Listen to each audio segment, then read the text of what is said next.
much to our panel so far. We're going to go ahead and open up some of the questions to our attendees, so you can submit them via the Q&A format right below. But until then, we're going to start with 2 video questions. We're going to kick it off with Betsy, who is going to join us by video. Unmuted. Thank you very much. The discussion is wonderful, and I greatly appreciate all of your insight and feedback.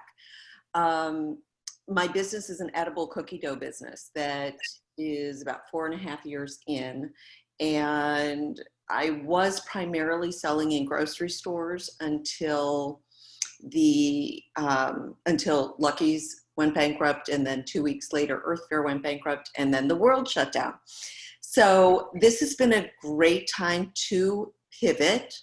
And I just recently did start investing in my social media and investing in SEO, because those are things that are way over my head.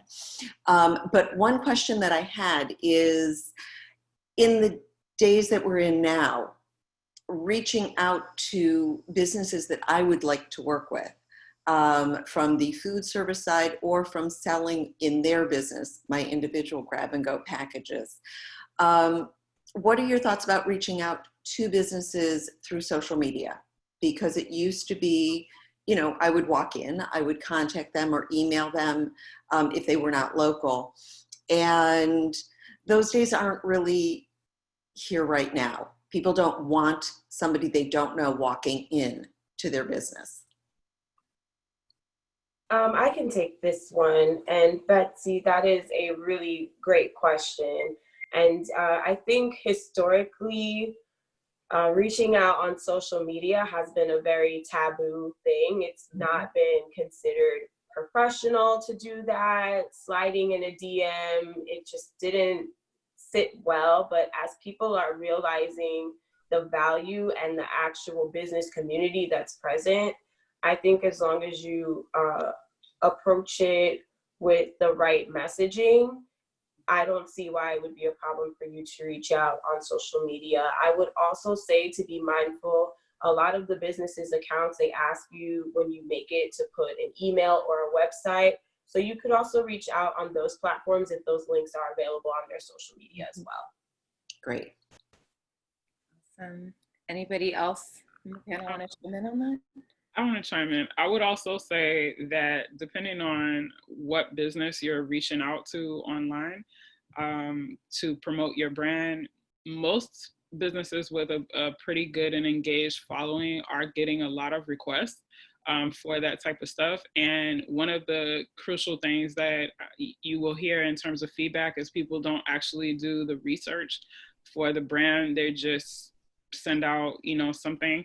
So I would definitely say do your due diligence, do your homework on the brand first, and make it to where whatever you're presenting, like they get a benefit, make sure that you're able to articulate how they get a benefit from partnering with you. Make that the priority more so first than, getting your item sold. And I think that will definitely help you.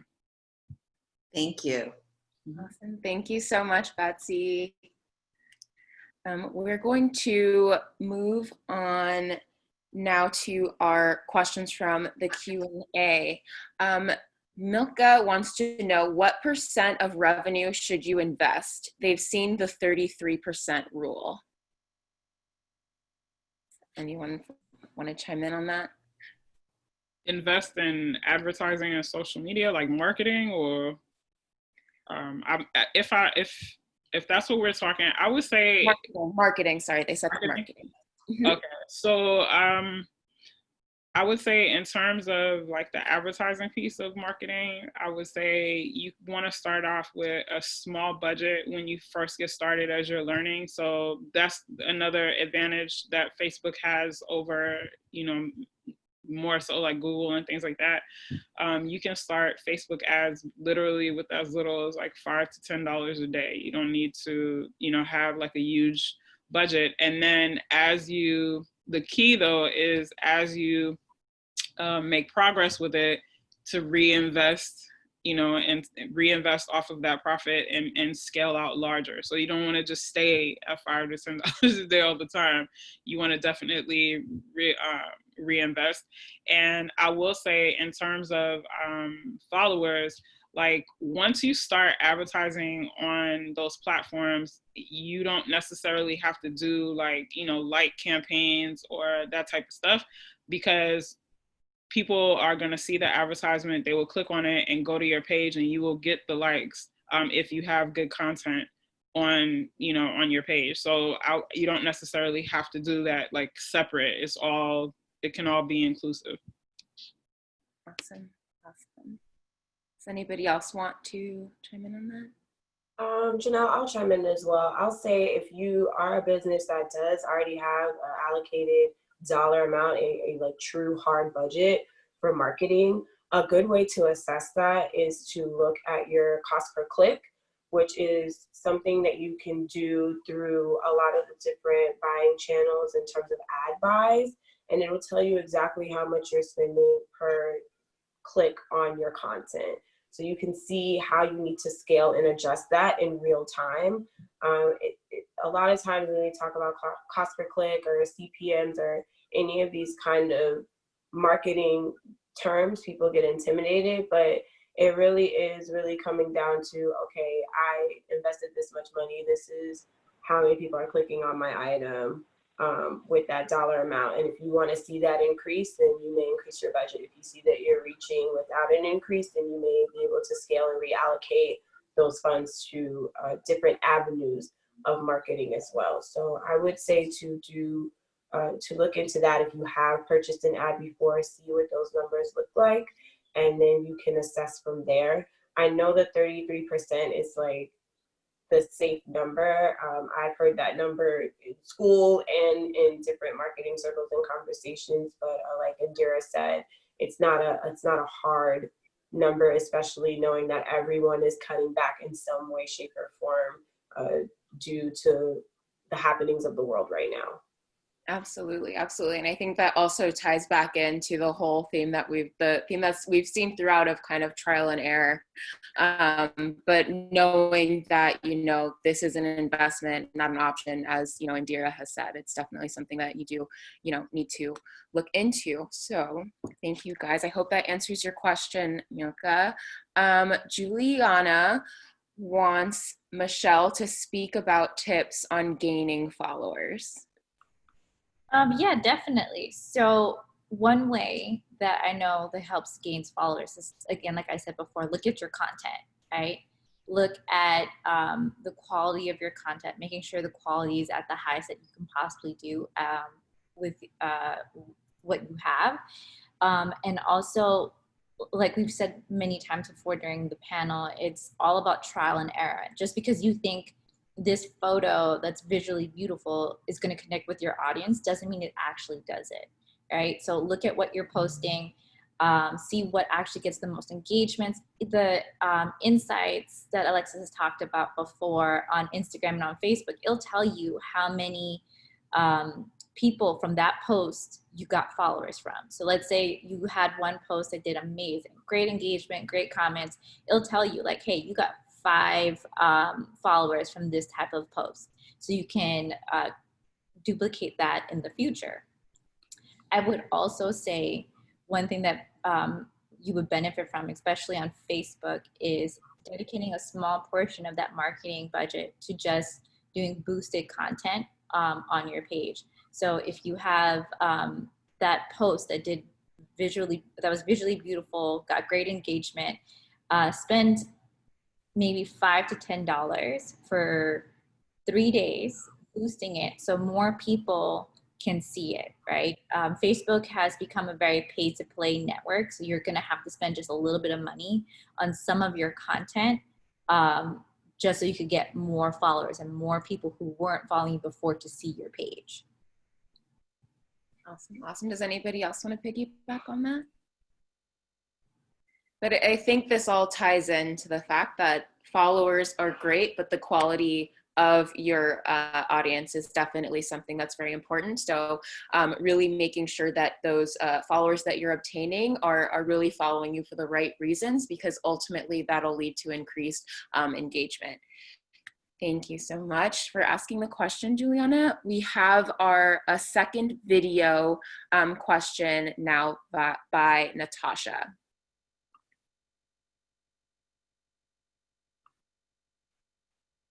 Hi, Natasha, you're on mute. There you go. Oh, sorry. Hi, guys. I am sorry.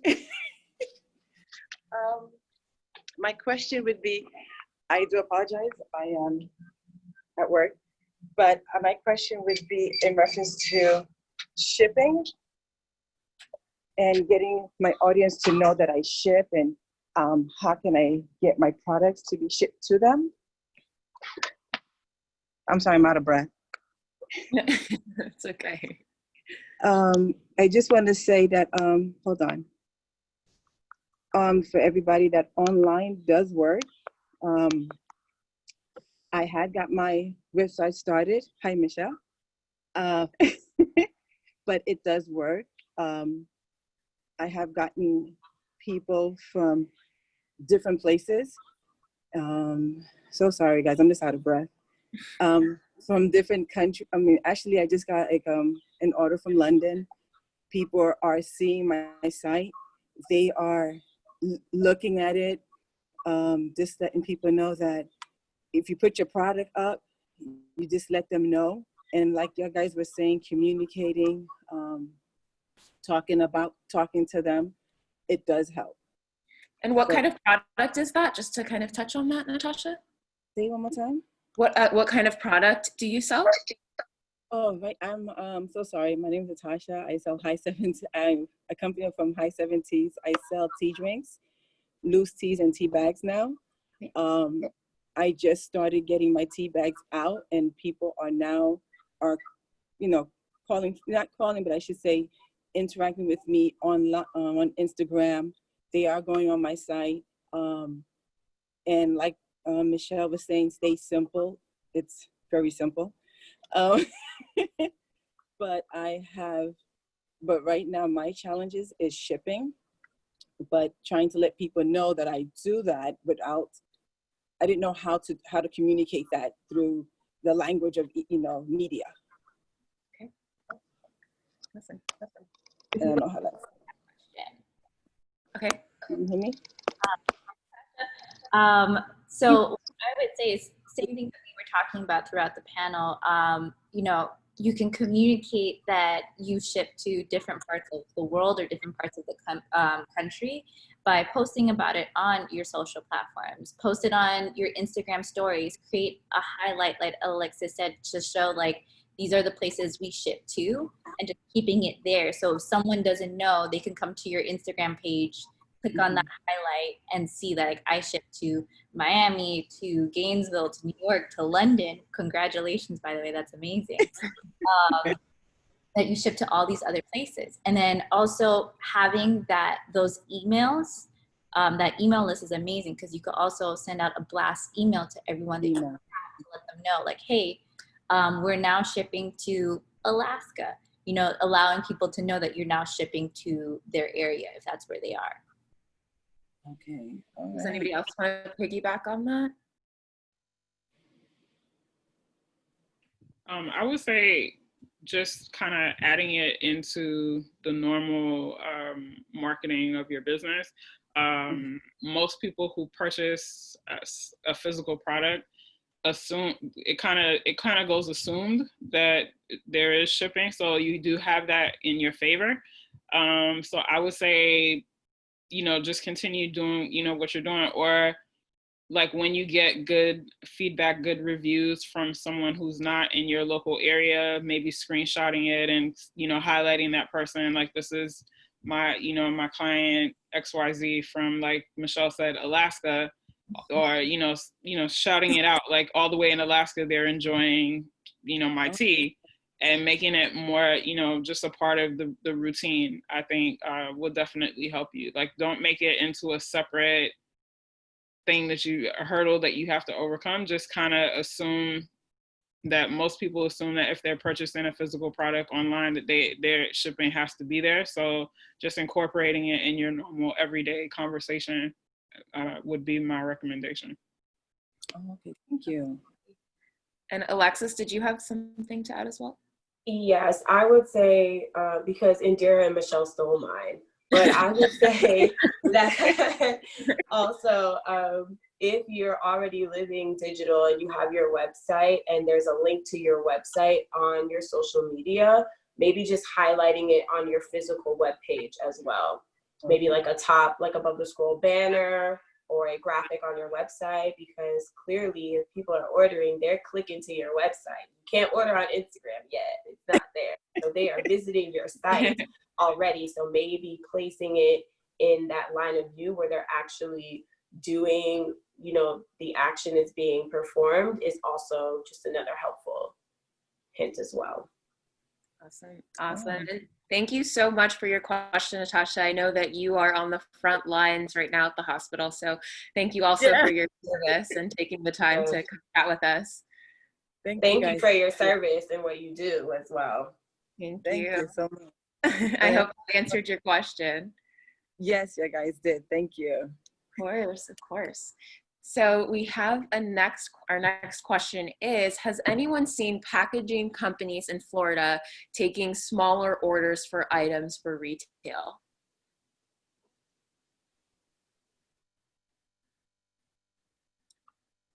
And any advice on that one?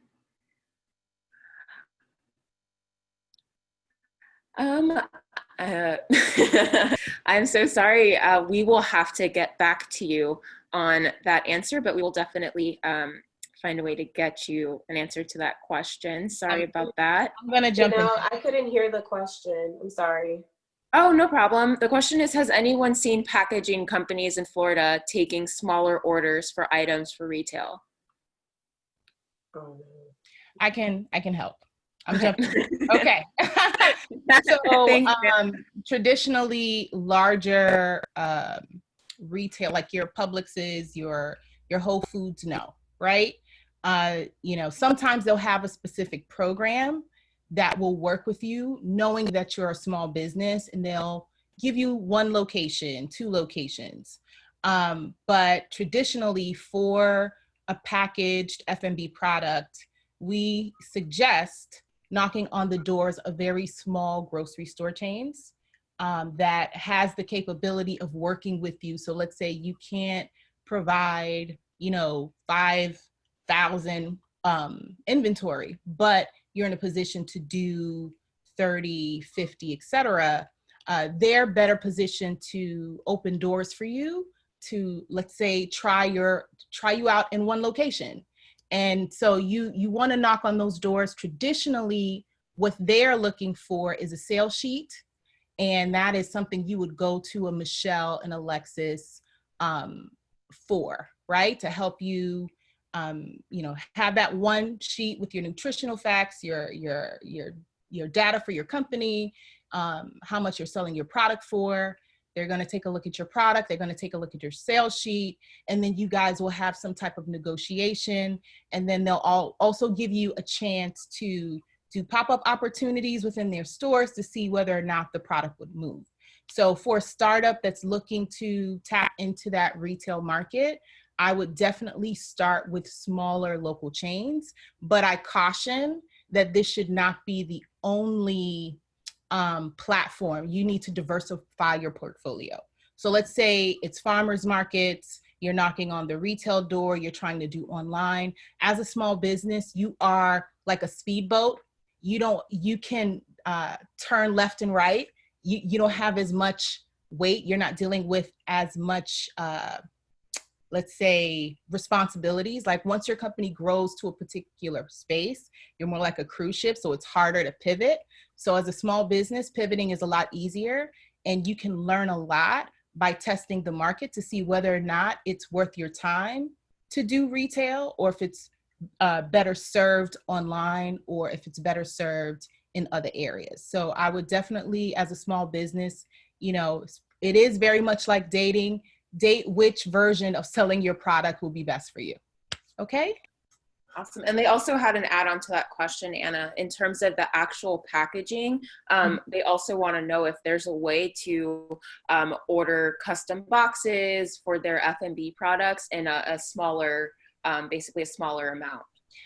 That's a good question. And that's a challenge for us in South Florida. Up north, there are more local manufacturers.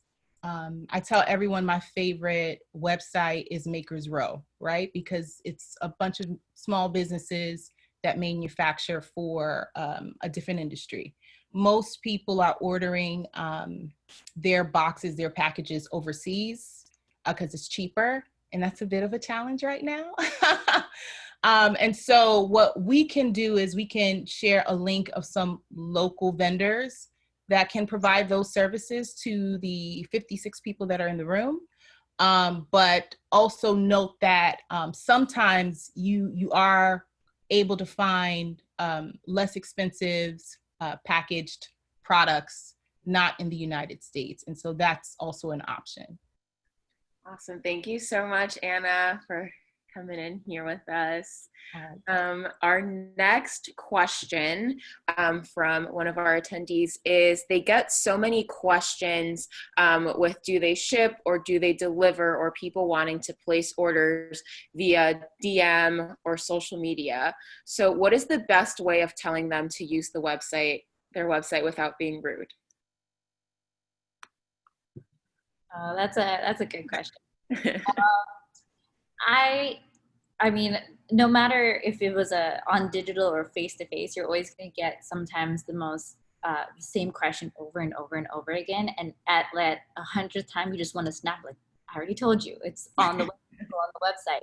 But the best thing you can do is just at all times try to be polite. Answer their question if you can. Be like, hi, yes, we do deliver to Pembroke Pines. And for a full list of all of the places we do deliver to, you can check out our website. We have the full list there. Or if you want, we're also on Uber Eats and Postmates if you want to use one of those services to get the delivery from us. It's sometimes always best to have like maybe a canned answer that you can just tailor to maybe that person. So you have like the basics of like, oh, yes, we do, it's on our website, yada, yada, yada, and then just customize it to that person. It makes it a lot easier and a lot quicker to answer a lot of questions in your direct messages. Absolutely. Yeah. Does anybody else want to piggyback on that? I will. Oh, sorry. No, it's okay. We'll go with Alexis and then Indira. I know Facebook has a feature in their messenger where you can actually set up automated messages towards different general questions or even for different hours of the day. So even in those canned messages, you can just include a little blurb about, for shipping and delivery information, please check out our website, and it'll go out automatically. So you won't really have to necessarily interface with every single person. We understand that can be super overwhelming. So I would definitely say, if it is something that's recurring for you on Facebook, to check out that message feature as well. Absolutely. Great tip. Indira? That's exactly what I was going to say. Hey, we even then, Indira. Facebook has that canned response, and I use it. I'm not a food and beverage, but it helps in terms of just setting the expectation. So even if you do plan on going back and answering, later, it just lets the person know, like, your message has been received. If you're asking about XYZ, this is the best place to go to get help for that resource. Sort of like when you call a business and they have like that automated line that tells you, like, if you're asking for these things, then this is what you need to press. If not, then you can continue to wait on hold. So it kind of gives you the advantage of both. Like, you're going to get the canned response. Someone will respond to you, but for now, you can go ahead and just, avail yourself with whatever to get them on your website. Absolutely. I completely agree. It's definitely customer service all the way, from start to finish, even digitally. I hope that answers your question. Our next question is, I am looking to invest in social media marketing assistance for my e-commerce vintage glassware / barware business. What should I look for in an agency? I could take that question if you want. So like everything else, your agency that you're looking for, it's basically dating again, you know, like you're gonna have to look at maybe 1 or 2 or maybe even like 5 different agencies. Go on their website, look at how they present themselves online, see if you want that type of representation. So like there's some agencies I've seen that are very like dark and edgy. There's some that are more bright and bubbly, right? Look at their social presence, look at their website, see if that's something that emulates with you. And even look at how they word things, because they'll more than likely write in the same voice for you as well. And you want to make sure that connects with your own brand. And a lot of agencies, they offer free consultations. Even if you're not looking for an agency, still do the free consultations. So look for a couple you like and do it, because they'll give you ideas on what you should be doing on your social media or on your website that you can always use at that time, or you can until you're ready to utilize it. But it helps you with your planning. But definitely look for those and call them and try to set up those consultations. And then outside of their social media, look at what other people have said about them. They might be listed on places like UpCity or on their Yelp or Google pages. Look at their reviews as well and see how other people work with them and what other companies specifically have worked with them. Awesome. Anybody else want to add on to that? I would say results. Look at the results in terms of what they're doing for other clients. I think a lot of times, more so sometimes depending on how big the agency is, they are, they're in the trenches doing for their clients. So sometimes they may not necessarily be posting every day or something like that. But if you can see that they are actually getting results for others, and also I would say in terms of agency, when you're talking about marketing and advertising, like what are, how long, they've been doing these things. Someone who's been advertising on Facebook for 6 months as opposed to someone who's been doing it for 5 years, they've grown with Facebook in a sense, and will probably have a better relationship with Facebook's, back end, than someone who's just newer and starting out. So those would be things that I would look for. Awesome. And then just to add on that question, they just want to know kind of what is the typical price point that they should begin with an agency. That usually depends on what are you looking for? Are you looking to redo your website? Are you looking just for your social media management? Are you looking to do advertising, or all 3? Most places will charge you an hourly fee versus a package. So you can look at some hourlies between $40 to $110, depending on the agency and how large they are. Awesome. Thank you. I hope that answers your question. It looks like that was our last question. So again, thank you to our panel. Anna is going to come on in and let everybody know how they can find these resources and get in contact with our panel, all that good stuff. Over to you, Anna. This was an amazing panel. I am imagining the 53 people in the chat like applauding you all. Thank you so much. This was awesome. I learned a lot. I will confess that, Alexis and Michelle taught me about Canva. I too was not well-versed, and now I feel like a professional, although that is not the truth. Definitely, we are going to share with you not just, today's activities, but our panel created a few resources for you guys, like links, PowerPoints, content. And so for those of you that are participating today, we're going to email that out to you this afternoon. We're also going to send you guys a survey. We're always looking for more information about what types of workshops, what types of content should be curated based on what you're going through right now. We definitely don't want to guess. We don't want to guess about your current needs as a business and the information that you're looking for to help you become sustainable and to scale. And so we would definitely appreciate you filling out that survey, because those surveys dictate what we do next, what we provide for you via online as you're at home, quarantining safely. We're actually rolling out, in addition to these activities, we're rolling out a boot camp. And the boot camp is for free. The boot camp has been sponsored by Wells Fargo, and it is a part of our membership program where between July and December, you'll have access to more conversations that are similar to this. It's a little bit more intimate. Instead of just the panel, the class will be fully on board to have workshops and learn from the different experts that we bring in.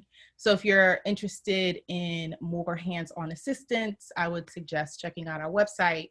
The bootcamp starts July 21st. And that is, I think that's all of my chores, my responsibilities. Thank you so much, everyone, for joining us. We really appreciate your support, and we love supporting you. We want to be sure that we are providing the kind of help that matters. And so if you keep letting us know what your needs are, we will do our best to either point you in the right direction or bring the right person into the room so we can continue this conversation. Thank you so much, guys, and we will see you soon. Bye, everyone.